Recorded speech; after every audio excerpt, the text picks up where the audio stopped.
Let's welcome everyone here to the Smash Sports Show right here on Smash FM here on a overcast day here in Melbourne.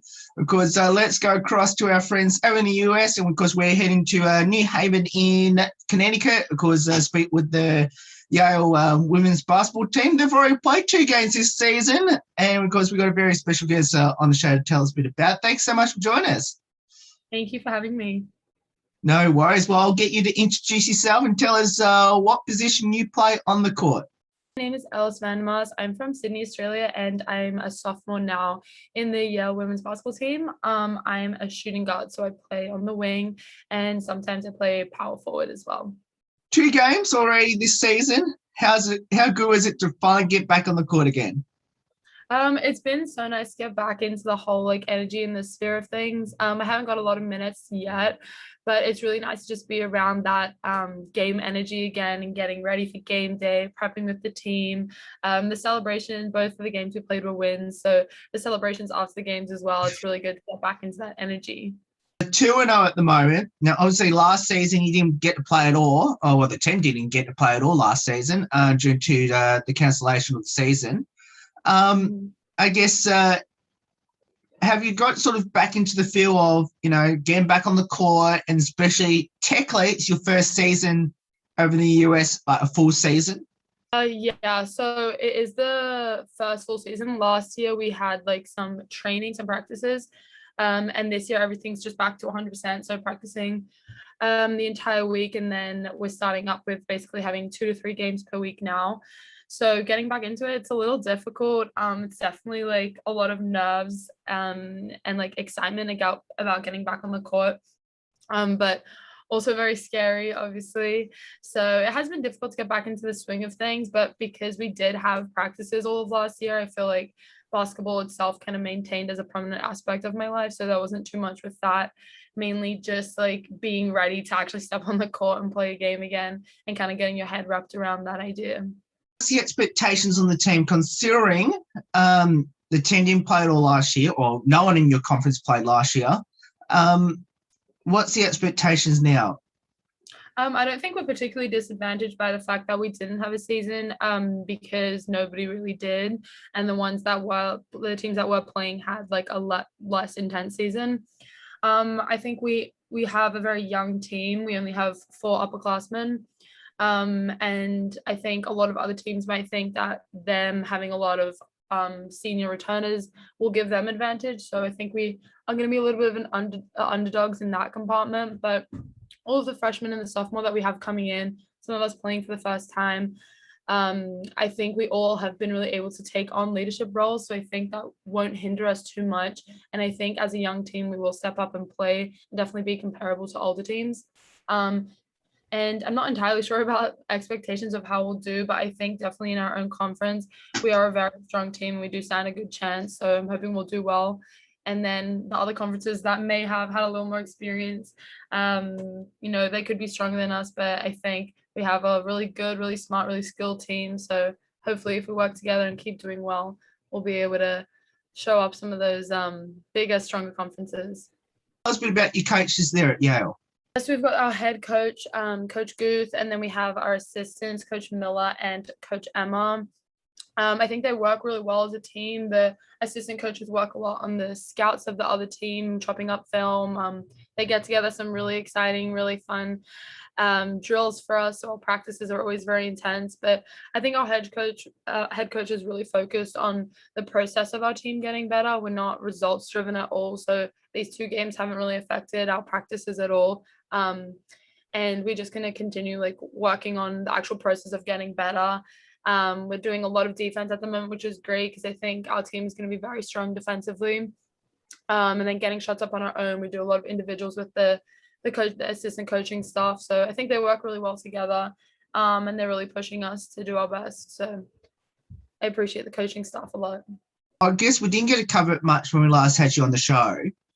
So what did the team do during, when we last had you on the show, which I think might have been earlier this year, through to, getting to the season underway, which obviously was last week, which you're now 2-0. What did the team do to prepare? Did you do any match play, scrimmages between yourselves, even during the summer? Yeah, so in the like all of last year and in the summer, our team was very split up. So we weren't really together at any point where we could train. There were people taking gap years, gap semesters, so we didn't even have everyone on campus at the same time. But our preseason, we did a lot of scrimmages, a lot of live play and practice, and that was pretty much the way that we got ready for game day. We had a scrimmage against another college as well, and then we had an exhibition game. So we had two games, like pretty much games before our real official, and then obviously in practice, getting a lot of scrimmages, five against five, up and down, and really being able to push ourselves for that. Also in the preseason, we did like two scrimmages a week, and we would just get all the girls together in the court, split up, and play around a bit. So we've been doing a lot of 5-on-5 to get ready for that. Assuming you didn't return home, and I could definitely tell by your accent in particular now, because it sounds a bit more your American accent and Aussie accent at the moment. I have to say, have you noticed that yourself?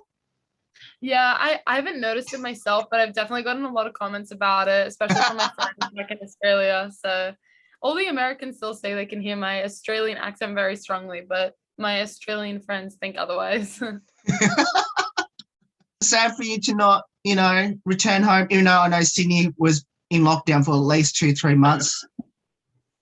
Yeah, I think I knew like that when I came to Yale in 2020 that I wouldn't be able to return because of how prominent Corona already was. And it was like all the borders were already shut at that point. So I knew that me going to Yale, deciding to go and not take a gap year, I knew I wasn't going to be able to return. It has been very difficult, like not seeing my friends. My family actually moved over to Connecticut, so I have been able to see all of them, which is really good. Yeah. But obviously not seeing my friends was very difficult. So I was just doing some like traveling with my sister in the summer and then seeing my family back at home. You just mentioned that your family moved over to the US. Was that a tough decision for them to, make that move over to the US, and especially, like moving away from Sydney? Yeah, so all of my extended family lives in Australia. So my direct family were the only people living in Australia. Oh, okay. So it was still very tough for them. Obviously, we lived there for 17 years and they built like a lot of friendships and connections there. So it was definitely a very difficult decision. But my older brother and older sister at the time were studying in America, my brother in Indiana and my sister in North Carolina.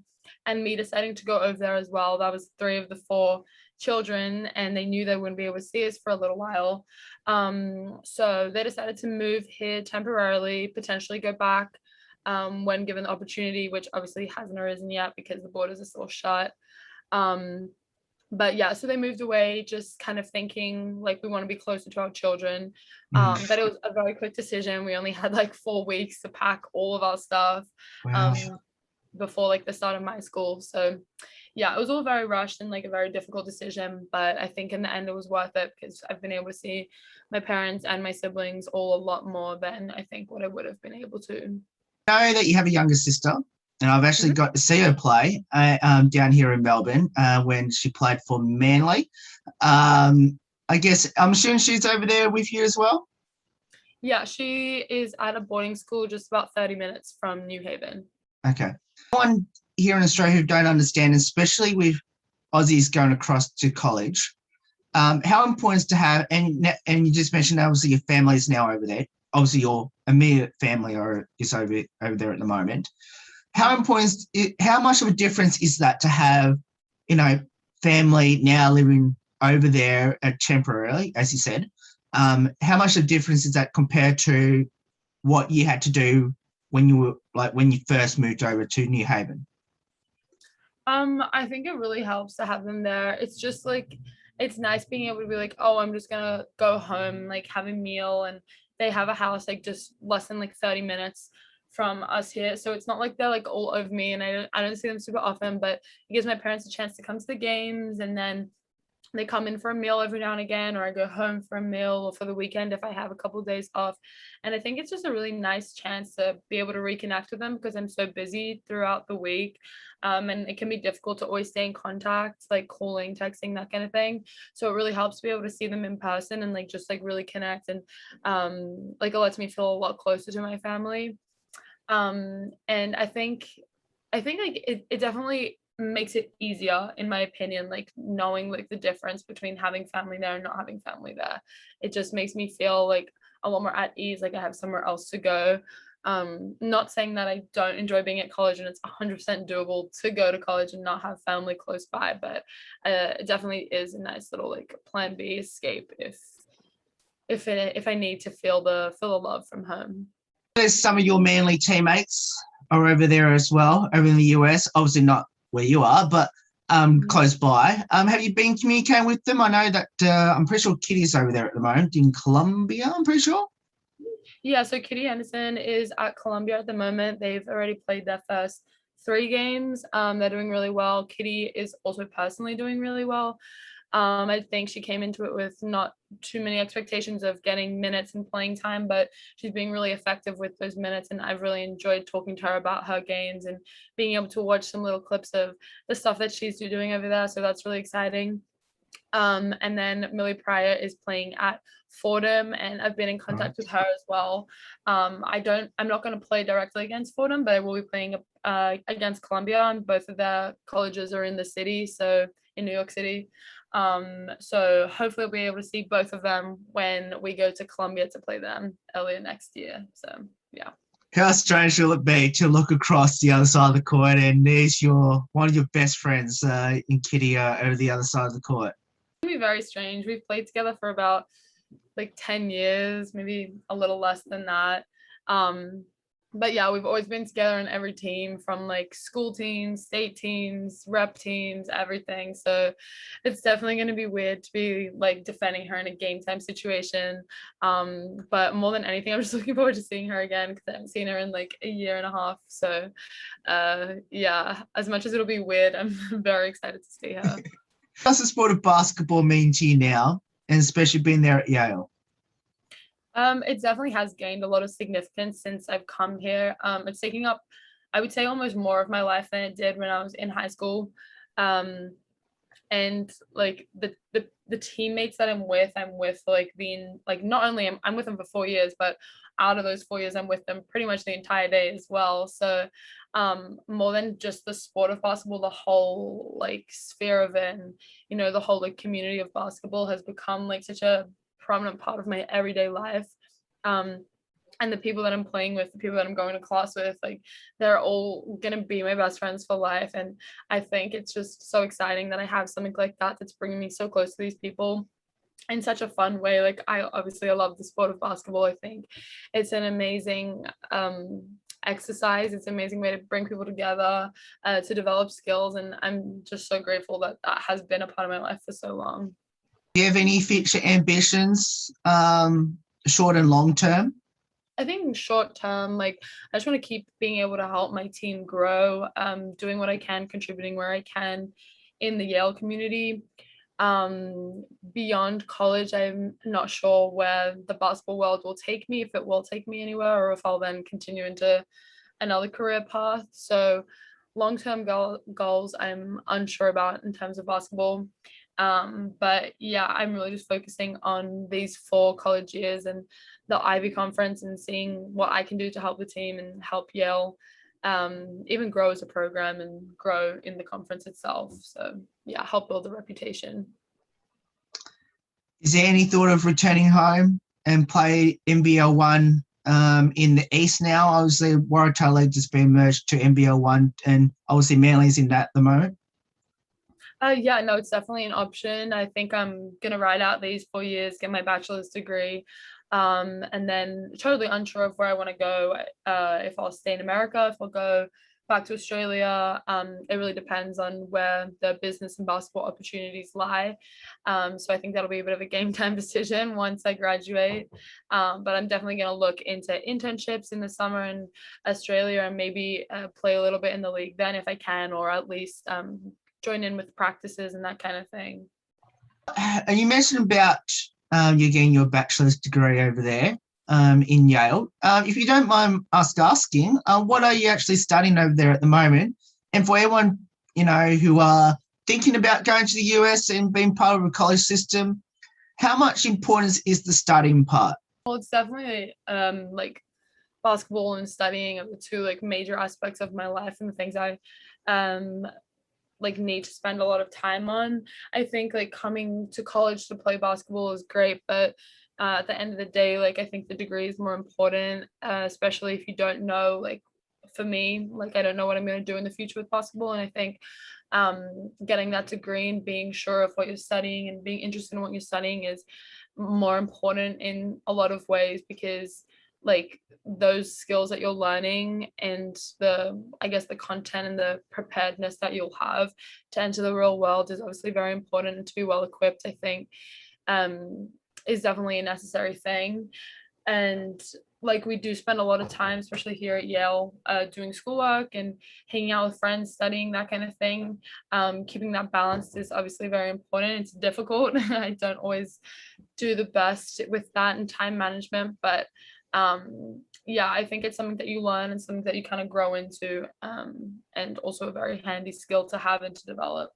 Yeah, so because I'm a sophomore, I haven't had to declare a major yet. So at the moment, I'm leaning to psychology, sociology, maybe a little bit of econ in there. But I'm taking classes in a bunch of different fields, mainly those three, and just trying to figure out where my interests truly lie and what would be the best and the smartest major for me to take. I have a couple light-hearted questions about your teammates over there at Yale. Obviously, now you've had 2 games already. Who had the most embarrassing moment on the court or during preseason, and what was it? I think I'm gonna go with Chris. It's not super embarrassing, but in our first game against Providence, her shoes fell off twice. Back with no shoes, and then in the second game, her shoe fell off again, and we were like, "What is going on?" So that was probably the most embarrassing on the court experience. Has that been sorted now, or you're expecting that to happen at least the next game? I'm hoping it will get sorted, but it's happened twice in a row, so I'm not entirely sure. We'll see. I'm keen to watch your next game now to see if that happens again. Now, who's the comedian, the best singer, the best dancer on the team? Comedian, I would say, would be Grace. She has a lot of funny like hand movements and things that she does, so she's very entertaining. The best singer, we all get very into our singing. We look up the orcs and we put on some performances, so that's difficult. And I would say the best dancer would probably be Haley. So I'm assuming she's into her Tik Toks as well. Yeah, so we get some good TikToks going. Okay, so following up from that, is anyone TikTok famous? No, but we surely will be soon. We'll get a Yale women's basketball TikTok going. I think it's the next step. I always ask these next 3 questions to all the Aussie players that I have that we have over there. Firstly, have you convinced your whole team to maybe come down to Sydney? Yes, I'm definitely working on it. We were considering with like the travel things that happen once every 4 years. It was going to be actually to Australia, but then because of COVID, they canceled it. So now they're looking at different locations. But I was so close because that was going to be planned for coming to Australia. So now I have to get them individually to come. But I'm working on it. I'll make it happen. Yeah, well, I know our borders are open at the moment, so you might give it one more crack. I say. I think I will. I'll try. I'll be working on it. Question I'm going to ask you. So, how's the Aussie accent going around your teammates there at Yale? You know, obviously we've noticed that you've lost some of your Aussie accent. Yeah, they still all love it. I get mocked like every single day, but it's so funny. I love when Americans try to do Australian accents and they just sound like really British almost. But it's funny because a lot of people have picked up things that I say, like everyone kind of like says like no, like with a little R. And even the coach is saying it, Coach Guth. So everyone's kind of picked up on that a little bit. And they just like try to imitate me all the time. And I'm just like, just stop, you're not doing it well. So but it's very entertaining. So as I mentioned, you have lost a bit of your Aussie accent over there. So how's the American accent going? It's terrible. If I try to do an American accent, I just get laughed at constantly. So I'm not even gonna try to do one. This little tinge of American that I have is it's enough. Uh, now, have you convinced any of your teammates that we got kangaroos as pets? Yeah, everyone asks me that, and I'm just like, yeah, obviously. It's just so easy. It's such an easy lie. I'm sure everyone's falling for that, and no one's like, no, you don't have kangaroos as pets. No, everyone just believes it straight away. It's just like it's such a like foreign concept to them. So like, oh wow, like that's so cool. And I'm like, yeah, so cool. Have a pre-game superstition or ritual? No, I actually don't. Not at the moment. I'm sure something will happen sooner or later, but at the moment I don't. Sometimes you get the funny moments like a good old Falcon to the head from the ball. Has anyone caught any Falcons in your team? No. Not that I can remember right now. So we've been playing it safe, I guess. I guess what has been the funniest moment, not necessarily embarrassing, because we know what's the embarrassing moment. I'm not sure if there's one like in particular that stands out. I'm just like always like on the floor laughing because I just think everything's like so funny. I guess the other day we were like in our team meeting and then one of my teammates just started like laughing about like something really random and no one knew, but she had water in her mouth and she just spat it all out and she just sat on the ground. We were like, what is going on? And so we were all just like laughing so loudly and we were like, what just happened? So that was probably one of the most recent funny moments. Never had that. So I'm sure she got to be embarrassed with that that A moment. little bit. I mean, we were all just laughing about it, so I don't think she minded too much, but What did the coaches think? they were laughing too. All right, okay. Yeah. Final ones. Do a team have a pump-up song before a game? We have a couple different ones. We like listening to Heat Waves. It's not really a pump up song, but like it's like what we stretch to. And then we have a couple different pump up songs, but I don't actually know the names of them. Yeah, I know the songs, but not the names. I'm not good with names. How good is to have fans back on in the stands compared to last? Well, obviously you didn't play last year, but like the whole team didn't play last year. But how good is it to see fans at the gym? Yeah, it's so nice. We had like quite a big student section when we played yesterday, so that was really exciting. And then, as I mentioned before, my mom and sister have been coming to the games, and my dad when he can as well. So it's really nice to see them up there. And then with our home games, like we had our friends, and they came with little signs. So yeah, it's so heartwarming. It makes you want to just like play harder and like show them like this is what we're working for, and like be able to do it for everybody who's like helped you out. I always forgot to ask this one. You might as well give Manly Moringa Basketball Association a bit of a shout out. Yeah, they've just like it's where I started. I was there for 8 years, Manly Moringa. They helped me from when I first started, couldn't dribble, couldn't shoot, couldn't do anything, to where I am now. And it's been obviously a big process. I've been through a lot of different association, like outside of that, like with school things going up, with overseas things, state teams, and all throughout that, Manly coaches stuck with us. They've always been there to support us, taught us the fundamentals. Started with Paula Martin, Dave Greenberg when I was like so young. And then Tim Hills helped me so much with shooting and a lot of my skills when I was older. So really couldn't have done it without that association, without any of those coaches. And now to be where I am in like a D1 college and playing, it's so exciting to be able to honor them and honor what they've done for me. I'm still in contact with those coaches and show my gratitude to them because yeah, without them, I definitely wouldn't be where I am today. So yeah. Thank you so much for getting up your time to join us. As you know, it's great to see, my three favourite Manly players doing so well over there in the States. Obviously yourself, Kitty and Millie. And best of luck for the rest of the season. 2-0, great start so far. Let's hope that keeps going like that. And hopefully we might even have a chance to hopefully come over there a bit later on in the year.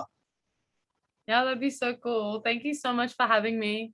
It was really nice talking to you again. It's been a while, so No worries. And of course, if you want to if you want to follow the Yale women's basketball team throughout this 21-22 season, we'll put their upcoming schedule coming up in the coming days, so you can follow their progress and watch their games as well online.